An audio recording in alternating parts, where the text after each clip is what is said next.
Friends, मैं हूं doctor Ritu Sharma. आप सभी को पता ही है, जैसे कि हम अपने पिछले वीडियो में बेसिक मैथ्स का सेट 3 पेपर का सॉल्यूशन कर रहे थे क्लास 10 का। उसमें हम क्वेश्चन नंबर 15 तक ऑलरेडी सॉल्व कर चुके हैं। तो आइए अब हम क्वेश्चन नंबर 16 से स्टार्ट करते हैं। जितने भी क्वेश्चन हो पाएंगे देखते हैं। क्वेश्चन नंबर 16 है, the parameter of a sector of a circle of radius 14 centimetre is 68 centimetre. Find the area of the sector.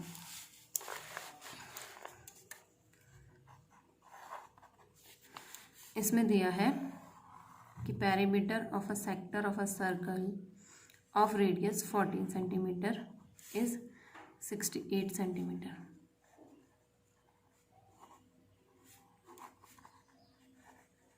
देखिए सेक्टर कौन सा है आपका, ये सेक्टर दिया हुआ है। इस सेक्टर का पैरामीटर उसने कहा है कि 14 सेंटीमीटर है, तो 68 सेंटीमीटर है। तो हमें इसका क्या करना है, एरिया फाइंड आउट करना है।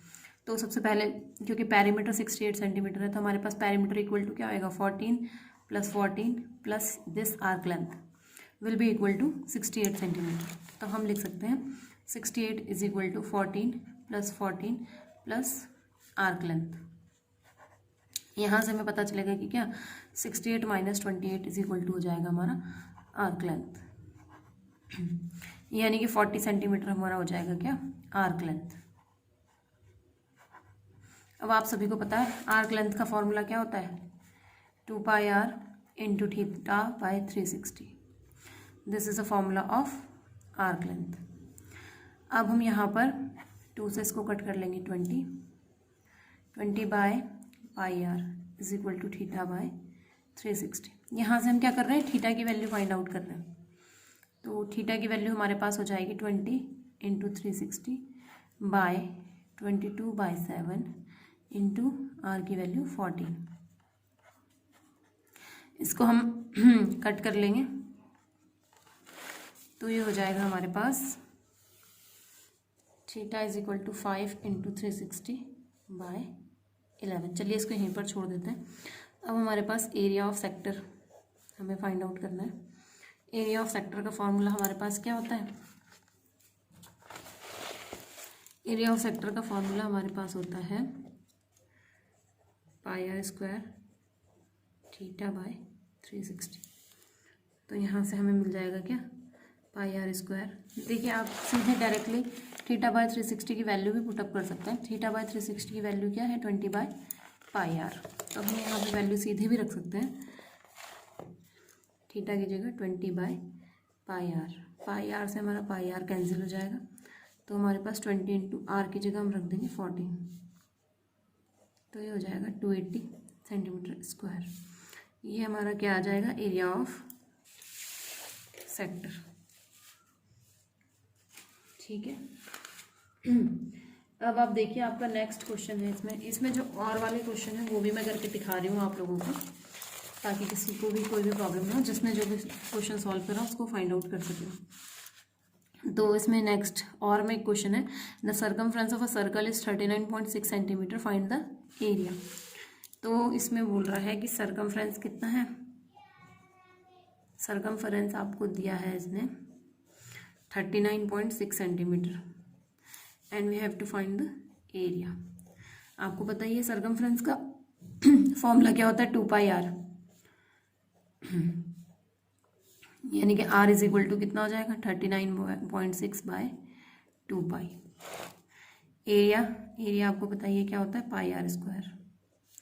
तो यानी कि pi into 39.6 into 39.6 upon 2 pi into 2 पाई। पाई से पाई कैंसिल आउट हो जाएगा, 2 से कट जाएगा। ठीक है, 2 से फिर ये भी कट जाएगा आपका, तो आपके पास आ जाएगा 19.8 इंटू 19.8 बाय 22 इंटू 7। 22 से इसको हम कैंसिल आउट कर लेंगे,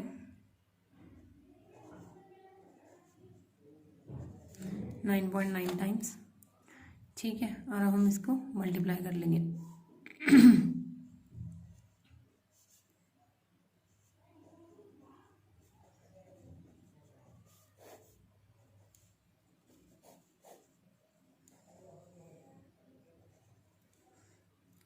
ठीक है, तो इन दोनों को मल्टीप्लाई करने पे आपका आंसर आ जाएगा, जो भी आएगा। तो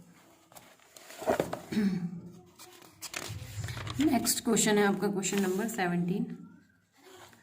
क्वेश्चन में आपका दिया हुआ है इफ़ सेक थीटा, ये देखिए आप क्वेश्चन देख लीजिए, sec theta is equal to 25/7 then the value of cot theta is equal to what. Sec theta is equal to दिया हुआ है 25/7 then cot theta is equal to what. आप देख सकते हो हमारे पास फॉर्मूला क्या होता है, इसमें से ये होता है हमारा कॉस थीटा, इसको हम सेक थीटा को क्या लिख सकते हैं, h/b। हम एक ट्राइंगल बनाएंगे, इसमें हमारा h हो जाएगा 25 और हमारा b माने कि बेस हो जाएगा हमारा 7। तो ये हमें पहले फाइंड आउट करना है। ये हम पाइथागोरस थ्योरम की हेल्प से कर सकते हैं। पाइथागोरस थ्योरम की हेल्प से p² is equal to √h² minus b² हो जाएगा, sorry p is equal to, तो p इज इक्वल टू हो जाएगा √25 का स्क्वायर माइनस 7 का square, p is equal to हो जाएगा √625 माइनस 49। ये हो जाएगा p इज इक्वल टू आपका 576, यानी कि p इज इक्वल टू हो जाएगा आपका 24। तो वैल्यू आ जाएगी 24। तो यहाँ से आप कॉट थीटा की वैल्यू फाइंड आउट कर सकते हो। Cot theta is equal to कितना होगा, b/p, यानी कि हो जाएगा आपका 7/24। ठीक है, अब नेक्स्ट आपके पास है इफ़ 17 का ही और पार्ट है ये, if 3 tan theta is equal to 4 then find the value of 3 sin theta plus 2 cos theta upon 3 sin theta minus 2 cos theta. ठीक है, सेम पिछले वाले क्वेश्चन की तरह ही हम इसको कर लेंगे। tan थीटा की वैल्यू क्या होती है, 4/3, ये आ गया। तो ये कितना हो जाएगा हमारा, ये हो जाएगा 5। तो यहाँ से आप साइन थीटा और कॉस थीटा की वैल्यू फाइंड आउट कर लेंगे। सबसे पहले साइन थीटा हो जाएगा 4/5, कॉस थीटा हो जाएगा 3/5। ये वैल्यूज़ यहाँ पे पुटअप कर लेंगे हम इसमें। तो ये आ जाएगा आपके पास क्या, 3 sin theta plus 2 cos theta upon 3 sin theta minus 2 cos theta. ठीक है, इसको आप लोग सॉल्व कर लेंगे। सभी का एलसीएम 5 ही है, तो 5 कैंसिल आउट हो जाएगा।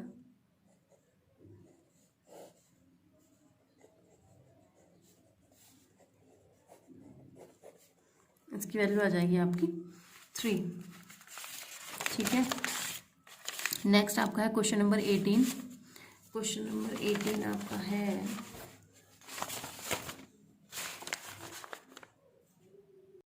if 3y minus 1, 3y plus 5 and 5y plus 1 are 3 consecutive terms of an AP, then find the value of y। आपको AP के 3 consecutive terms दिए हुए हैं और आपको फिर y की वैल्यू फाइंड आउट करनी है। तो इसमें AP के टर्म्स आपको क्या क्या दिए हुए हैं, 3y minus 1, 3y plus 5 और 5y plus 1 है क्या ये आपके पास AP।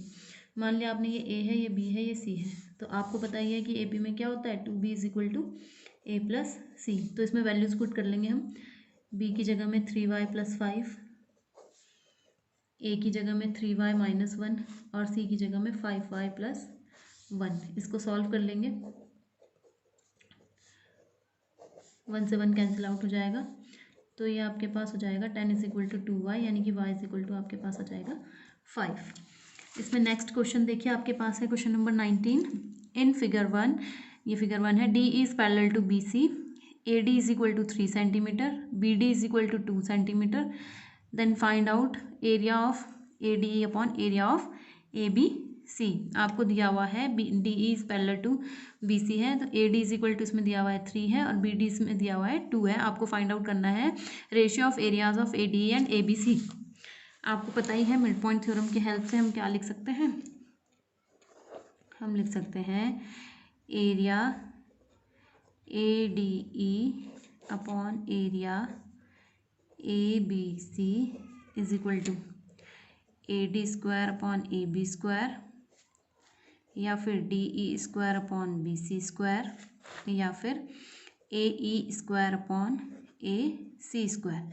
अब यहाँ पे वैल्यूज़ देख लिया, आपको वैल्यूज़ दे रखी है A D is equal to 3 centimetre और B D is equal to 2 centimetre, यानी कि आप किसको यूज़ कर सकते हैं, आप इस रिलेशन को यूज़ कर सकते हैं।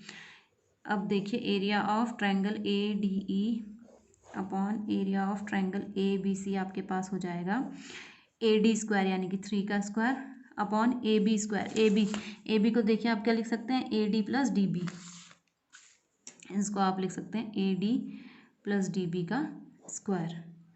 तो ये हो जाएगा आपके पास 9 अपॉन ए डी है आपका 3 सेंटीमीटर और बी डी है आपका 2 सेंटीमीटर, तो ये हो जाएगा आपका 9 अपॉन 5 स्क्वायर यानी कि 9 अपॉन 25। ठीक है, अब आपके पास है क्वेश्चन नंबर 20। क्वेश्चन नंबर 20 में आपको गिवन है a bag contains 4 red, 5 white and 6 green balls. A ball is drawn at random from the bag. Find the probability of getting not a red ball. आपके पास क्या है, एक bag है जिसके अंदर क्या है 4 रेड 5 वाइट और 6 ग्रीन बॉल्स हैं। आपको प्रोबेबिलिटी निकालनी है किसकी, probability of not red not की। ठीक है, तो सबसे पहले आप प्रोबेबिलिटी ऑफ रेड निकाल लीजिए। प्रोबेबिलिटी ऑफ रेड कितना होगा, रेड बॉल्स कितनी है 4 अपॉन टोटल बॉल्स कितनी है 4 + 5 + 6 यानी कि 4 अपॉन 15। तो ये हो गई प्रोबेबिलिटी ऑफ रेड। अब प्रोबेबिलिटी ऑफ नॉट रेड क्या होगी, प्रोबेबिलिटी ऑफ नॉट रेड होगी 1 माइनस प्रोबेबिलिटी ऑफ रेड। तो प्रोबेबिलिटी ऑफ नॉट रेड हो जाएगी आपके पास 1 - 4 अपॉन 15 यानी कि हो जाएगा 11 अपॉन 15। ठीक है, probability of not getting a red ball. ठीक, अब आ गए हम सेक्शन बी पे। इसमें जितने भी क्वेश्चन हैं सब 2-2 नंबर के हैं। तो यहाँ पे सबसे पहला क्वेश्चन है आपके पास क्वेश्चन नंबर, आ गया आपका सेक्शन बी। क्वेश्चन नंबर 21 है prove that under root sec square theta plus cosec square theta is equal to tan theta plus cot theta. कुछ नहीं है, सिंपली फॉर्मूला बेस्ड ही है। तो इसमें हमने क्या कर लिया, लेफ्ट हैंड साइड ले लिया। लेफ्ट हैंड साइड को हम लिख सकते हैं sec square theta plus cosec square theta. फॉर्मूले से आप बता ही सकते हो क्या, sec square theta is equal to कितना होता है 1 + tan square theta. Cosec square theta कितना होता है 1 + कॉट स्क्वायर थीटा। ठीक है, ये हो जाएगा under root tan square theta plus cot square theta plus 2। यहाँ पे एक छोटी सी ट्रिक है, आपके पास क्या है 2 के साथ कुछ नहीं है तो 2 × 1 है, और 1 को आप कैसे लिख सकते हो tan square theta plus cot square theta plus 2 × 1 को आप लिख सकते हो टेन थीटा × कॉट थीटा, क्योंकि कॉट थीटा क्या होता है 1/10 थीटा, 10 से 10 कैंसिल हो जाएगा, कितना बचेगा 1। तो आप इसलिए 1 को लिख सकते हो टेन थीटा × कॉट थीटा। बस यही ट्रिक थी यहाँ पर। अब ये देखिए आप ध्यान से देख सकते हैं, बन जाएगा टेन स्क्वायर थीटा, ये बन जाएगा a + b का whole square, a² + b² + 2ab, यानी कि ये बन जाएगा tan theta plus cot theta का होल स्क्वायर। ये हो जाएगा under root tan theta plus cot theta का होल स्क्वायर, स्क्वायर से रूट कैंसिल हो जाएगा, तो ये आ जाएगा आपके पास tan theta plus cot theta यानी कि राइट हैंड साइड। ठीक है, इसी का और में पार्ट है क्वेश्चन नंबर 21 का प्रूव दैट, देखिए 21 का और पार्ट है ये, prove that sine theta by 1 - cos theta is equal to cosec theta plus cot theta. ठीक है, तो ये प्रूफ करना है आपको। इसमें फिर से मैंने क्या करा, लेफ्ट हैंड साइड ले लिया। लेफ्ट हैंड साइड है आपका sine theta upon 1 - cos theta, इसको कॉन्जुगेट से मल्टीप्लाई डिवाइड कर लेंगे हम, तो 1 - कॉस थीटा का कॉन्जुगेट हो जाएगा 1 + cos theta upon 1 + cos theta. ये हो जाएगा sine theta × 1 + cos theta upon 1 - cos theta × 1 + cos theta. ये हो जाएगा, मल्टीप्लाई कर देंगे sign theta plus sine theta cos theta, और नीचे हो जाएगा 1 - कॉस स्क्वायर थीटा। किस फॉर्मूले से, a² - b² is equal to a - b × a + b से। ये हो जाएगा आपके पास sine theta plus sine theta cos theta. अब आपको बताइए 1 - कॉस स्क्वायर थीटा क्या होता है, साइन स्क्वायर थीटा। अब हम ऊपर साइन थीटा कॉमन ले लेंगे, अंदर बचेगा 1 + कॉस थीटा, और नीचे हमारे पास क्या था साइन स्क्वायर थीटा। स्क्वायर से एक पावर कैंसिल हो जाएगी। अब आपके पास बचेगा 1/sin theta plus cos theta upon sine theta. इसको आप लिख सकते हो cosec theta plus cot theta. ये हो गया आपका राइट हैंड साइड। अब आपके पास क्वेश्चन नंबर 22 है।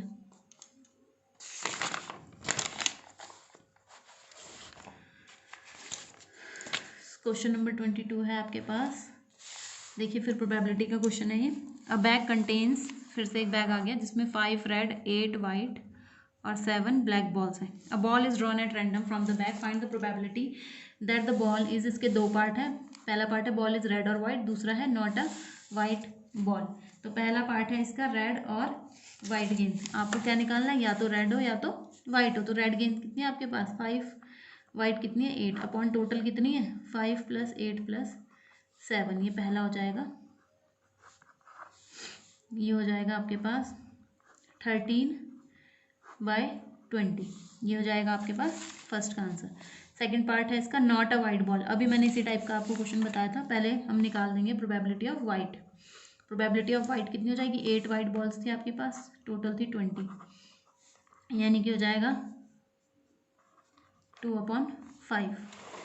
ठीक है, 2/5 हो गया ये। अब हम निकालेंगे probability of not white. Not white का क्या हो जाएगा 1 - 2/5 यानी कि 3/5। ठीक है, नेक्स्ट आपके पास है क्वेश्चन नंबर 23।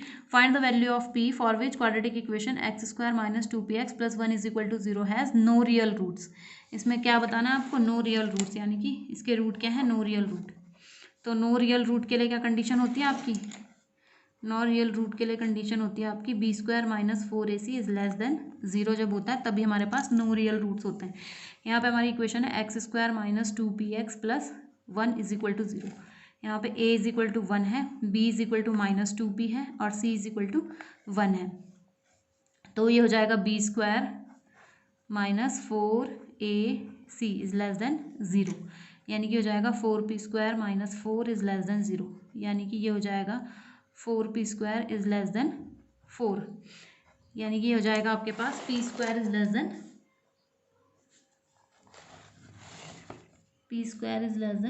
1, यानी कि p इज लेस देन ±1, यानी कि हो जाएगा p इज लेस देन 1 और p इज लेस देन -1।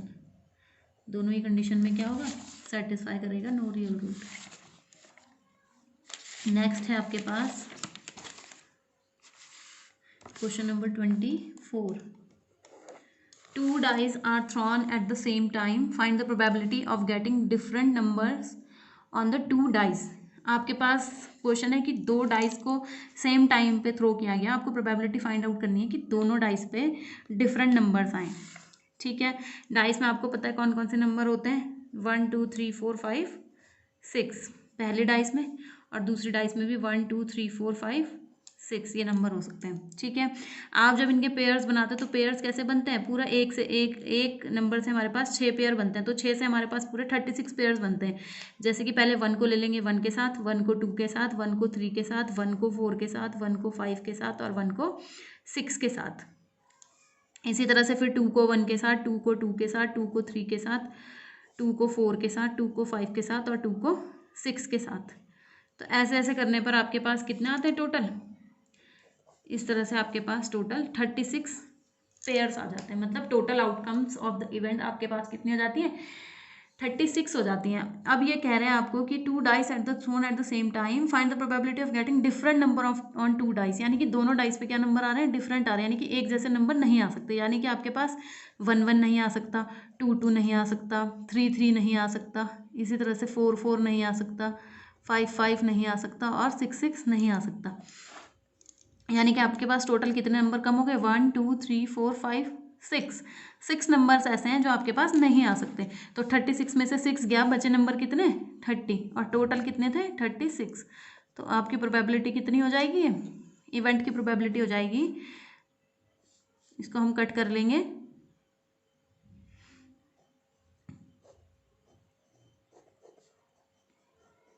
5/6 हो जाएगा ये आपके पास। ठीक है, फिर इसी का और पार्ट है इसमें, 2 dice are thrown at the same time, find the probability that the sum of the two numbers appearing on the top of the dice is more than 9। अब ये क्या बोल रहा है कि जो भी नंबर हमारे दोनों डाइस के ऊपर आ रहे हैं, इसका और पार्ट है, जो भी नंबर हमारे दोनों डाइस के ऊपर आ रहे हैं उनका सम क्या होना चाहिए, मोर देन 9 होना चाहिए। तो 9 के लिए अब हम सम देख लेंगे हमारा कब मोर देन 9 होगा, ठीक है। 3 से छोटे पेयर्स में अब हम ऐसे करके चेक कर लेंगे, देखिए 4 और 5 क्या होता है, 9 होता है हमारे पास, ठीक है। लेकिन हमें क्या चाहिए, मोर देन 9 चाहिए हमें, तो हमें 4 और 5 नहीं चलेगा, हम क्या लेंगे, 4 और 6 ले सकते हैं, ठीक है। अब ऐसी 5 वाले पेयर में हम क्या ले सकते हैं, 5 और 5 ले सकते हैं, क्योंकि 5 और 4 तो चलेगा नहीं, हम 5 और 6 ले सकते हैं, ठीक है। अब हम 6 वाले पेयर में देखिए क्या क्या ले सकते हैं, हम 6 और 4 ले सकते हैं, ठीक है। 6 और 5 ले सकते हैं, और 6 और 6 ले सकते हैं।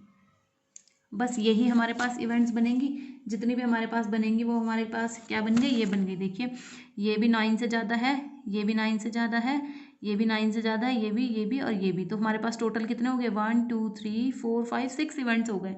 और जबकि हमारे पास टोटल कितने थे, टोटल आउटकम हमारे पास थे 36। तो ये हमारे पास आ जाएगा 1/6। इसका आंसर हो जाएगा हमारे पास क्या है, आने वाली संख्याओं दोनों पासों पे जो भी हमारे नंबर्स हैं उनका योग जो है 9 से ज़्यादा आने की प्रोबेबिलिटी कितनी हो जाएगी, 1/6 हो जाएगी, ठीक है। इसमें हम ध्यान से एक बार देख लेंगे कि हमारा कोई रिपीट ना हुआ हो, मैं यही चेक कर रही हूँ, इसमें कोई रिपीट ना हुआ हो, तो कोई भी रिपीट नहीं हुआ है तो ठीक है। नेक्स्ट क्वेश्चन है आपके पास, देखिए prove that the tangent drawn at the ends of the diameter of a circle are parallel. इसको देखिए मैं आपको सिंपली बता दूंगी, प्रूफ आप खुद ही कर सकते हैं इसको। 25, ये एक सर्कल है, इसका डायामीटर है, डायामीटर्स के एंड पे हमने दो टेंजेंट्स खींची हैं। अब हमें प्रूफ करना है कि ये जो टेंजेंट्स होंगे, ये दोनों टेंजेंट्स आपस में क्या है, पैरेलल होंगे। तो सिंपली इसको पैरेलल प्रूफ करने के लिए आपको पता ही है ये एंगल कितना बनता है हमारा, 90 डिग्री, क्योंकि सेंटर से होके जाने वाली लाइन है और ये जो हमारी ये टेंजेंट है। तो टेंजेंट जब सेंटर से होके जाने वाली लाइन से एंगल बनाते हैं तो कितना होता है, हमेशा 90 डिग्री। इसी तरह से ये एंगल भी क्या हो जाएगा, 90 डिग्री। जब दोनों एंगल हमारे सेम हो जाएंगे, इन दोनों एंगल, ये दोनों एंगल हमारे कैसे, अल्टरनेटिव इंटीरियर एंगल है। तो जब अल्टरनेटिव इंटीरियर एंगल हमारे इक्वल आ जाएंगे तो लाइन्स हमारी क्या हो जाएंगी, आपस में पैरेलल हो जाएंगी। सिंपल है, कर सकते हैं आप भी इसको। नेक्स्ट है हमारा क्वेश्चन नंबर 26।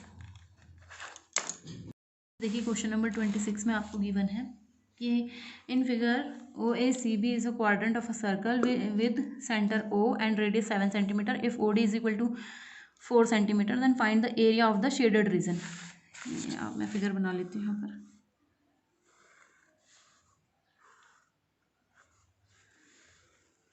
इस तरह से दिया हुआ है BDOA, यहाँ पे है C। ये शेडेड रीजन आपको फाइंड आउट करना है। इसमें दिया हुआ है आपके पास रेडियस 7 सेंटीमीटर है, यानी कि टोटल आप रेडियस 7 सेंटीमीटर है, मैंने दोनों साइड रेडियस बना लिया है, 7 सेंटीमीटर गिवन है। फिर इसमें आपको दिया हुआ है कि if OD is equal to 4 centimetre, OD is equal to कितना है, 4 सेंटीमीटर, तो ये कितना बचेगा, 3। इससे वैसे हमें मतलब नहीं है, हमें एरिया फाइंड आउट करना है शेडेड रीजन का।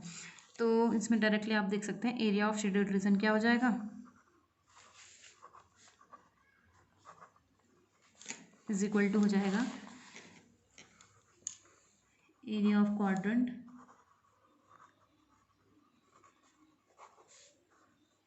Minus area of triangle. तो क्वाड्रेंट का एरिया कितना हो जाएगा आपके पास, πr² / 4, और ट्रायंगल का एरिया कितना हो जाएगा, half of base into height.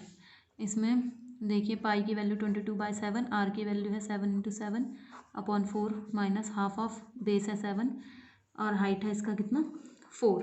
Triangle की हाइट हम ले रहे हैं, ट्रायंगल हमारा केवल इतना इतना है, ये ट्रायंगल की हाइट 4 है हमारे पास, ठीक है। तो ये हो जाएगा आपके पास 22, इसको कट कर लेंगे हम, 77/2 माइनस 14, तो ये हो जाएगा आपके पास 77 - 28/2। ये हो जाएगा आपके पास 49/2 सेंटीमीटर स्क्वायर, ठीक है, तो ये हो गया आपका सेक्शन बी ख़त्म। अब बचा है आपका सेक्शन सी। तो नेक्स्ट वीडियो में हम सेक्शन सी करेंगे। Thanks for watching.